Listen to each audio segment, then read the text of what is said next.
আসসালামু আলাইকুম। ছোটোটা ব্লগ নিয়ে আবার আজকে চলে আসলো। আজকে আমি চোখ কালার করব। প্রথমে স্টিক উঠাই আমি কালার অ্যাপ্লাই করে দিয়েছি, ওইটার ভিডিও নিয়ে নেই, আরেকদিন দেবো। উনি স্টিক কালার করছে, মাশাআল্লাহ আমার চুল অনেক ঘন। উনি এর আগে আমার কাছে রিপোর্টিংও করেছে, আজকে চুল কালার করবে।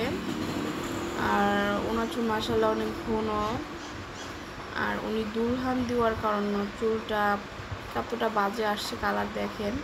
মানে কালার আসছে সুন্দর, যেগুলোতে মনে করেন উপরে দেখেন কি কত সুন্দর কালার আসছে, আর নিচে যে মানে চুলগুলো আছে সেগুলোতে কালার অতটা সুন্দর আসে নাই। এই দেখেন, এটা বোঝানোর জন্য আমি আপনাদের এই ভিডিওটা দিতেছি যে সুপার ভ্যাসমল কালো জাতীয় কিছু কালার থাকলে আর রিবন্ডিং হবে না, আর কালার অত সুন্দর হবে না। এই কালারটার পিছনে আমার না হলেও 3-4 ঘন্টা গেছে, 3-4 ঘন্টার উপরে গেছে যে এই চুলের কালারটা আসতে। যেখানে চুলের কালার দেওয়া মাত্র কালার চলে আসে, উপরে দেখেন কি সুন্দর কালার আসে, কিন্তু নিচের চুলগুলায় মানে অতটা কালার আসেনি, কারণ নিচের চুলগুলাতে দুলহান দেওয়া সুপার ভ্যাসমল যেটাকে বলে সেটা দেওয়া।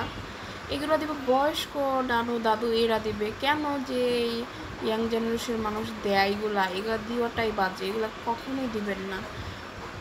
তো দেখেন নিচে একদম হালকা, উপরে কালার আসছে, তারপরেও আসছে, অনেক সুন্দরই লাগতেছে, ভালো লাগতেছে, এটা খারাপ লাগতেছে না। মানে এটা বোঝানোর জন্যই আমি এই ভিডিওটা বানাইছি যে এগুলো দেওয়া ভালো না।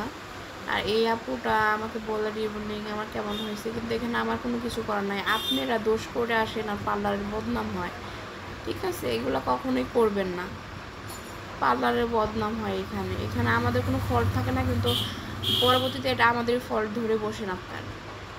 তো আজকের মতো এতটুকুই। আল্লাহ হাফিজ, আসসালামু আলাইকুম।